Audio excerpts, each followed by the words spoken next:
ভাষা কি অদ্ভুত একটা জিনিস, তাই না?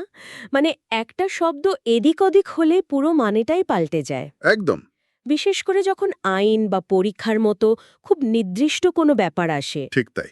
দুটো শব্দ শুনতে প্রায় একই রকম লাগতে পারে, কিন্তু তাদের ব্যবহারে আকাশ-পাতাল তফাত। আর এই সূক্ষ্ম পার্থক্যটা ধরতে পারাই হলো ভাষার আসল মজা। ঠিক এই কারণেই আমাদের আজকের আলোচনাটা খুব ইন্টারেস্টিং হতে চলেছে। আমাদের একজন শ্রোতা কিছু সোর্স পাঠিয়েছেন, হুম যা মূলত প্রতিযোগিতামূলক পরীক্ষার জন্য কিছু শব্দভাণ্ডার নিয়ে। হুম কিন্তু উপর থেকে দেখলে যা শুধুই একটা শব্দের তালিকা মনে হয়, তার ভেতরে আসলে আইন, বিজ্ঞান আর সময় নিয়ে দারুণ কিছু ধারণা লুকিয়ে আছে। আর আমাদের লক্ষ্যটা কিন্তু শুধু শব্দার্থ মুখস্থ করা নয়, তাই না? বিলকুল না। আমরা চেষ্টা করব এই শব্দগুলোর পেছনের মূল ধারণাটা কি, কোথায় এগুলো ব্যবহার করলে তার অর্থ সবচেয়ে সঠিক হয়, মানে সেই সংযোগগুলো খুঁজে বের করতে। দারুণ। আমরা তাহলে একটা যাত্রা শুরু করতে পারি। প্রথমে আমরা যাব আইনের জগতে, যেখানে প্রতিটি শব্দের ওজন অনেক। আচ্ছা। তারপর সেখান থেকে সোজা চলে যাব বিজ্ঞানের পরীক্ষাগারে। আর সবশেষে আমরা সময়ের মতো একটা বিমূর্ত ধারণাকে শব্দ দিয়ে ধরার চেষ্টা করব। তাহলে চলুন শুরু করা যাক। চলুন। আমাদের প্রথম স্টপ আইন, অপরাধ আর শাস্তি। এখানে একটা শব্দের ভুল মানেই কিন্তু ন্যায় বিচারের পাল্লা অন্যদিকে ঝুঁকে যেতে পারে। তালিকার প্রথম শব্দটাই বেশ ওজনদার, এক্সকালপেট। এর মানে হলো দোষমুক্ত করা। উচ্চটিতে এর একটা মনে রাখার কৌশলও দেওয়া আছে। শব্দটাকে ভাঙলে পাওয়া যায় এক্স মানে বাইরে, আর কাল্প মানে হলো দোষ, অর্থাৎ কাউকে দোষের বাইরে নিয়ে আসা। যেমন একটা বাক্য হতে পারে, the new evidence helped to exculpate the suspect.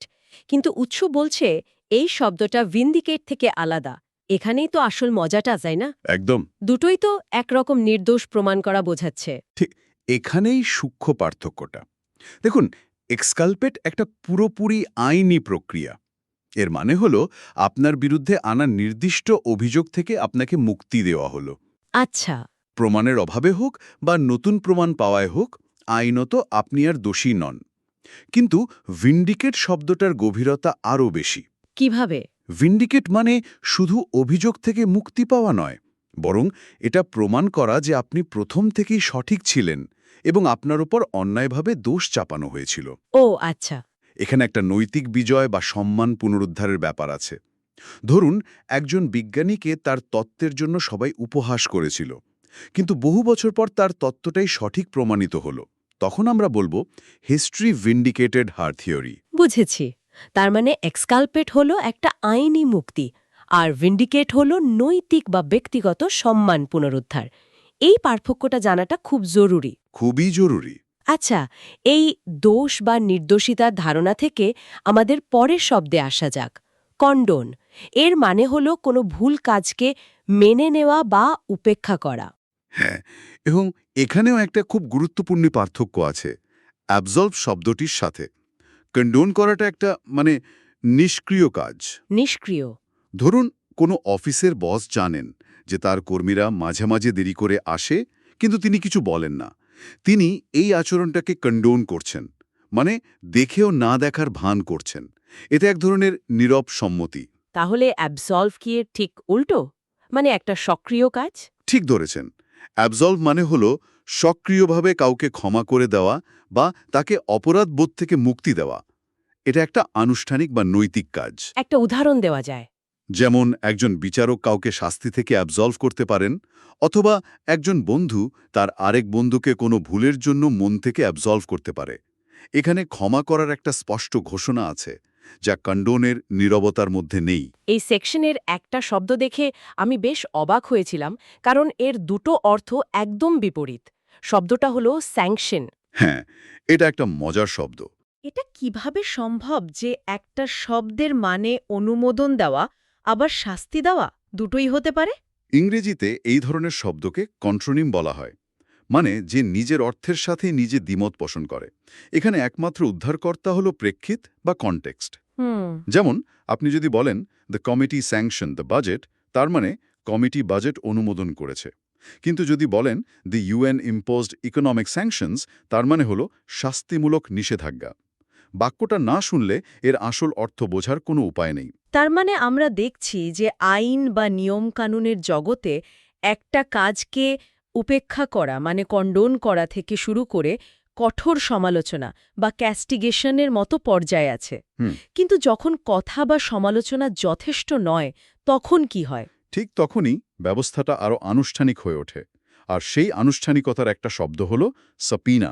Sapina? এটি আদালতে হাজির হওয়ার জন্য একটি আইনি আদেশ, যা অমান্য করলে শাস্তি হতে পারে। এখানে আর মৌখিক তিরস্কারের জায়গা নেই, এটা সরাসরি আইনের নির্দেশ। দারুণ! তাহলে আমরা আইনের জগতে দেখলাম কিভাবে শব্দগুলো একটা প্রক্রিয়াকে তুলে ধরে। চলুন এবার এই মানবসৃষ্ট নিয়মাকানুনের জগৎ থেকে প্রকৃতির নিয়মাকানুনের জগতে যাওয়া যাক। একটা দারুণ রূপান্তর। আমরা আদালত থেকে সোজা চলে যাচ্ছি গবেষণাগারে। আমাদের দ্বিতীয় ভাগ, প্রকৃতি ও বিজ্ঞান। এখানকার প্রথম শব্দ ভিসকাস, মানে আঠালো বা ঘন।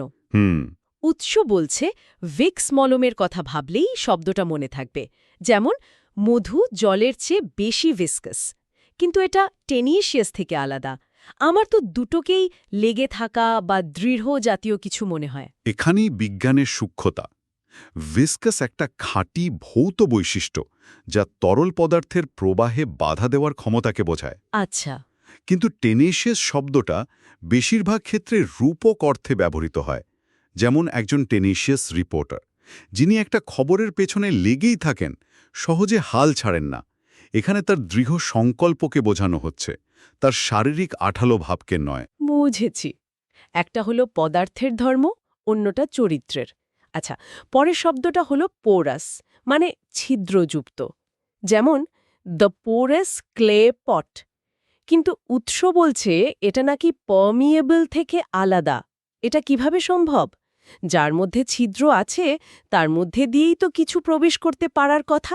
এটা বিজ্ঞানের অন্যতম সুন্দর একটা পার্থক্য। পোরেস মানে হলো একটা বস্তুর ভেতরে অনেক ছিদ্র বা ফাঁকা জায়গা আছে। যেমন স্পঞ্জ। হ্যাঁ, একটা স্পঞ্জ পোরেস। কিন্তু পারমিয়েবল হওয়ার শর্ত হলো ওই ছিদ্রগুলো একে অপরের সাথে সংযুক্ত থাকতে হবে, যাতে তরল বা গ্যাস একদিক থেকে অন্য দিকে যেতে পারে। ও আচ্ছা, তার মানে এমন কিছু থাকতেই পারে যার ভেতরে অনেক বুদবুদের মতো পকেট আছে, কিন্তু সেগুলো একটা আরেকটার সাথে জোড়া নয়। একদম। ভাবুন একটা বিশেষ ধরনের পাথর, যার ভেতরে বাতাসের অনেক পকেট আছে, কিন্তু জল একদিক দিয়ে ঢুকে অন্য দিক দিয়ে বেরোতে পারে না। পাথরটা পোরাস, কিন্তু ইম্পারমিয়েবল বা অভেদ্য। এই বিষয়টা পরিষ্কার হলো। এবার আসি ক্যাটালিস্ট বা অনুঘটক প্রসঙ্গে।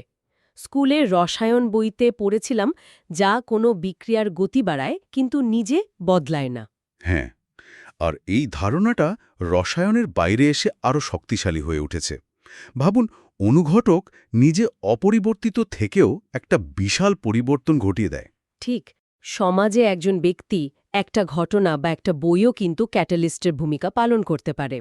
মার্টিন লুথার কিংয়ের একটি ভাষণ আমেরিকার নাগরিক অধিকার আন্দোলনের জন্য ক্যাটালিস্ট হিসেবে কাজ করেছিল। দারুণ উদাহরণ। এই বিভাগের শেষ দুটো শব্দ খুব নির্দিষ্ট ধারণা দেয়। একটা হলো কোয়াগুলেট, মানে জমাট বাঁধা, যা মূলত রক্তের ক্ষেত্রে ব্যবহার হয়। আর একটা হলো এন্ডেমিক, যা দিয়ে বোঝানো হয় কোনো রোগ বা প্রজাতি একটা নির্দিষ্ট ভৌগোলিক এলাকার মধ্যে সীমাবদ্ধ। যেমন ধরুন, ক্যাঙ্গারু অস্ট্রেলিয়া এন্ডেমিক। ঠিক, এই শব্দগুলো দেখায় যে বিজ্ঞান শুধু পর্যবেক্ষণ করে না, সেই পর্যবেক্ষণকে শ্রেণীবদ্ধ করার জন্য অবিশ্বাস্যভাবে সুনির্দিষ্ট ভাষা তৈরি করে। আমরা মানবসৃষ্ট ব্যবস্থা দেখলাম, প্রকৃতির জগতও দেখলাম। এবার চলুন আরও গভীরে যাই। এমন একটা বিষয় নিয়ে কথা বলি যা আমরা অনুভবও করি কিন্তু ধরতে পারি না: সময় ও পরিবর্তন।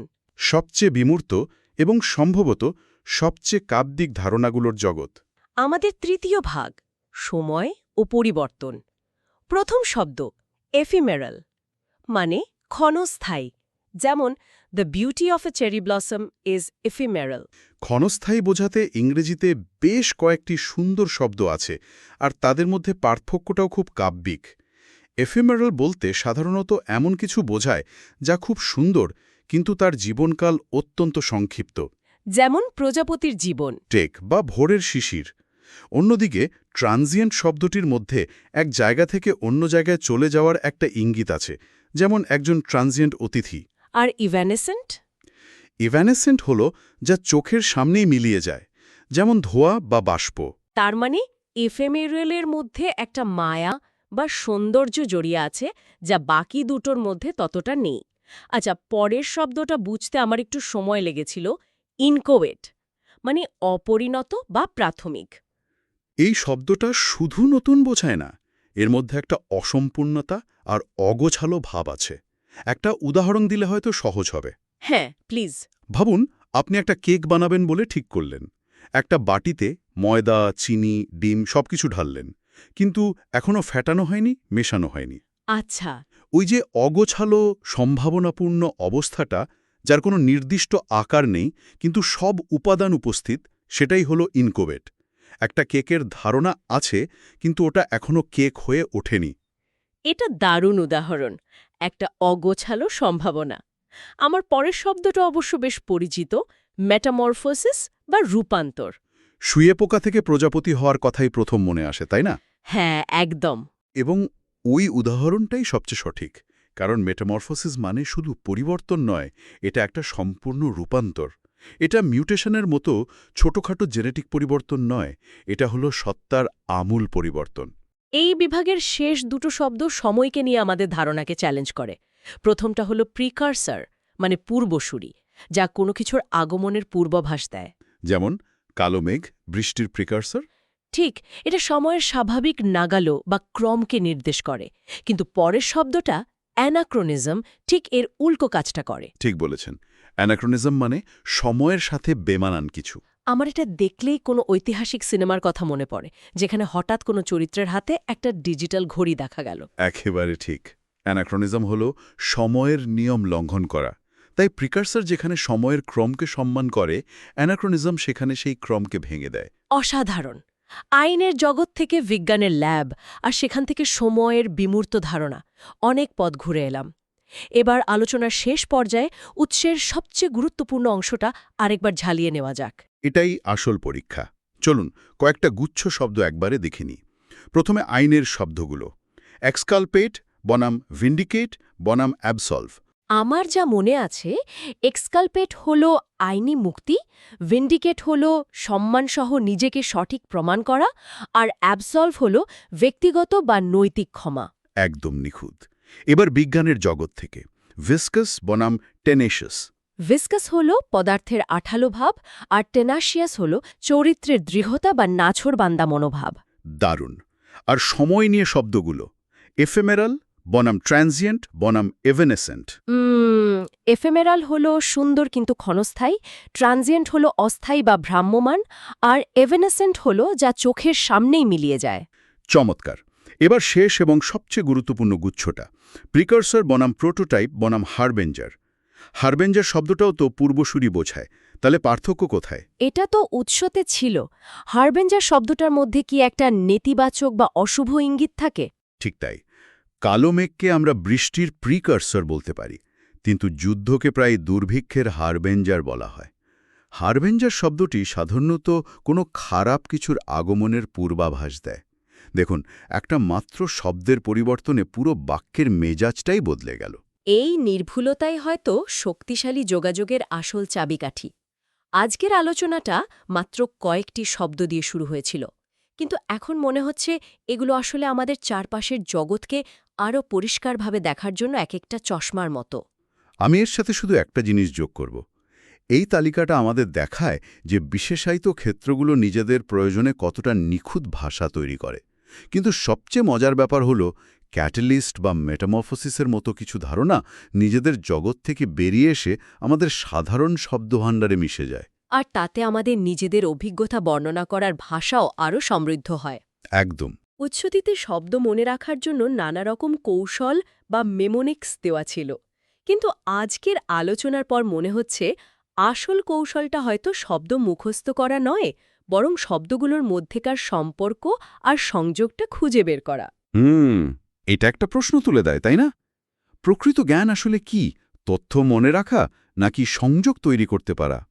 আমাদের প্রতিদিনের ব্যবহার করা সাধারণ শব্দগুলোর আড়ালেই বা এমন আর কত গভীর সংযোগ লুকিয়ে আছে, যা আমরা হয়তো খেয়ালই করি না।